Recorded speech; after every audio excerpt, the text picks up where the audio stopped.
Hi hello ಎಲ್ರಿಗೂ ನಮಸ್ಕಾರ.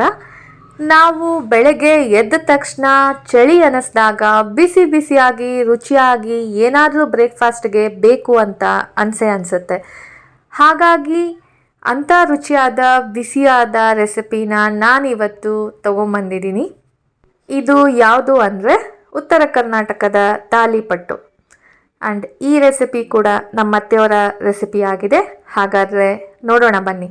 ಮೊದಲಿಗೆ ಒಂದು ಬೌಲ್ನಲ್ಲಿ ಅರ್ಧಕ್ಕಿಂತ ಕಡಿಮೆ ಅಳತೆಯಲ್ಲಿ ಉದ್ದಿನ ಬೇಳೆ ಹಾಗೂ ಅದೇ ಅಳತೆಯ ಇನ್ನೊಂದು ಬೌಲ್ನಲ್ಲಿ ಅರ್ಧಕ್ಕಿಂತ ಕಡಿಮೆ ಅಳತೆಯಲ್ಲಿ ಕಡಲೆಬೇಳೆ, ಅಂದರೆ ಎರಡೂ ಸಮ ಅಳತೆಯಲ್ಲಿ ತೆಗೆದುಕೊಂಡು ಎರಡನ್ನು ಒಂದು ಬೌಲ್ಗೆ ಹಾಕಿಕೊಂಡು ಅದೇ ಬೌಲ್ಗೆ 2 ಟೀ ಸ್ಪೂನ್ ಅಷ್ಟು ಮೆಂತ್ಯ ಕಾಳನ್ನು ಹಾಕಿ ಒಂದೆರಡು ಬಾರಿ ನೀರಿನಲ್ಲಿ ವಾಶ್ ಮಾಡಿ ಹಾಗೆ ಅದಕ್ಕೆ ನೀರನ್ನು ಹಾಕಿ ಓವರ್ನೈಟ್ ನೆನೆಸಿಡಬೇಕಾಗುತ್ತದೆ. ಬೆಳಿಗ್ಗೆ ನಾವು ನೆನೆಸಿಟ್ಟ ಉದ್ದಿನ ಬೇಳೆ, ಕಡಲೆಬೇಳೆ ಹಾಗೂ ಮೆಂತ್ಯ ಕಾಳಿನ ಮಿಶ್ರಣವನ್ನು ಗ್ರೈಂಡ್ ಮಾಡಿಕೊಳ್ಳಬೇಕು.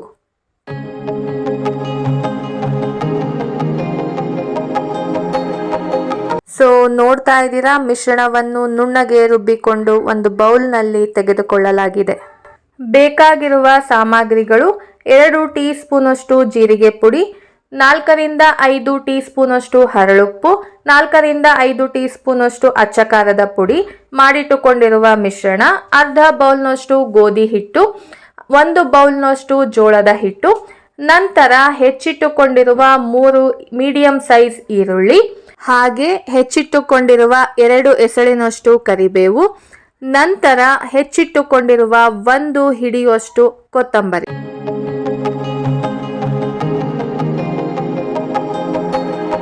ಈಗ ಒಂದು ಪಾತ್ರೆಗೆ ತೆಗೆದುಕೊಂಡಿರುವ ಸಾಮಗ್ರಿಗಳನ್ನು ಹಾಕಿ ನೀರನ್ನು ಬೆರೆಸುತ್ತಾ ತಾಲಿಪಟ್ಟಿನ ಮಿಶ್ರಣವನ್ನು ಸರಿಯಾಗಿ ಕಲಸಿಟ್ಟುಕೊಳ್ಳಬೇಕು.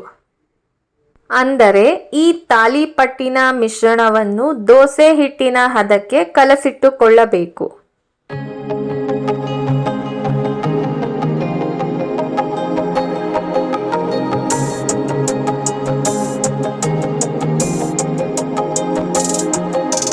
ಸ್ಟವ್ ಮೇಲೆ ಹಂಚನ್ನು ಇಟ್ಟು ಅದು ಕಾದ ನಂತರ 1 ಟೀ ಸ್ಪೂನ್ ಅಷ್ಟು ಎಣ್ಣೆಯನ್ನು ಹಾಕಿ ಅದರ ಮೇಲೆ ಒಂದು ಸೌಟಿನಲ್ಲಿ ತಾಲಿಪಟ್ಟಿನ ಹಿಟ್ಟನ್ನು ಹಾಕಿ ಕೈಯಿಂದಲೇ ಎಷ್ಟು ಸಾಧ್ಯವೋ ಅಷ್ಟು ಅಗಲವಾಗಿ ಸ್ಪ್ರೆಡ್ ಮಾಡಿಕೊಳ್ಳುತ್ತಾ ಹೋಗಬೇಕು.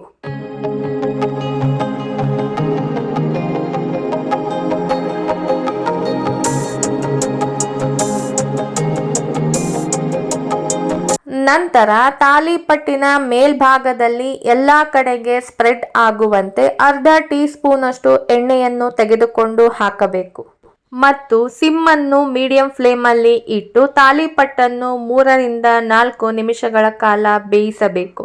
ಹಾಗೂ ಒಂದು ಸಾರಿ ಕೆಳಭಾಗದಲ್ಲಿ ಬೆಂದಿರುವುದು ಕನ್ಫರ್ಮ್ ಆದಾಗ ಅದನ್ನು ತಿರುಗಿಸಿ ಬೇಯಿಸಬೇಕು.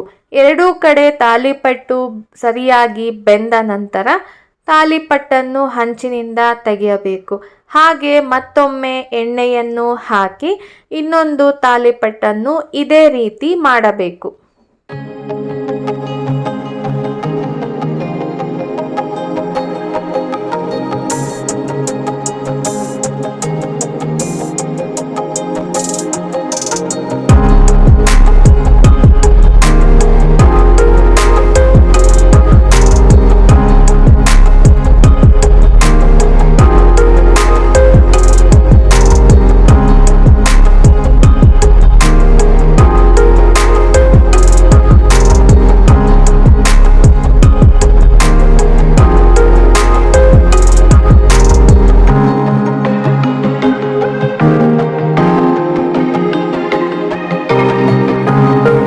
ಮನೆ ಮಂದಿ ಎಲ್ಲ ಬ್ರೇಕ್ಫಾಸ್ಟ್ ಮಾಡುವ ಸಮಯದಲ್ಲಿ ಹೀಗೆ ಬಿಸಿ ಬಿಸಿಯಾಗಿ ಒಂದರ ನಂತರ ಇನ್ನೊಂದು ತಾಲಿಪಟ್ಟನ್ನು ಮಾಡಿಕೊಡುತ್ತಾ ಇದ್ದರೆ ತಿನ್ನಲು ಬಹಳ ರುಚಿಯಾಗಿರುತ್ತದೆ. ಹಾಗೆ ಹೊಟ್ಟೆ ತುಂಬಿದರೂ ಬೇಡ ಅನ್ನಲು ಸಾಧ್ಯವಾಗುವುದಿಲ್ಲ.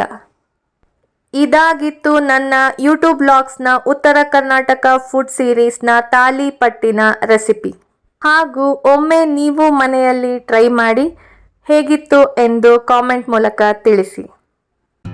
ನಾವು ಮಾಡುವ ಅಡುಗೆಯನ್ನು ಪ್ರೀತಿಯಿಂದ ಮಾಡಿದರೆ ಅದರ ರುಚಿ ಇನ್ನೂ ಹೆಚ್ಚುತ್ತದೆ. ಧನ್ಯವಾದಗಳು.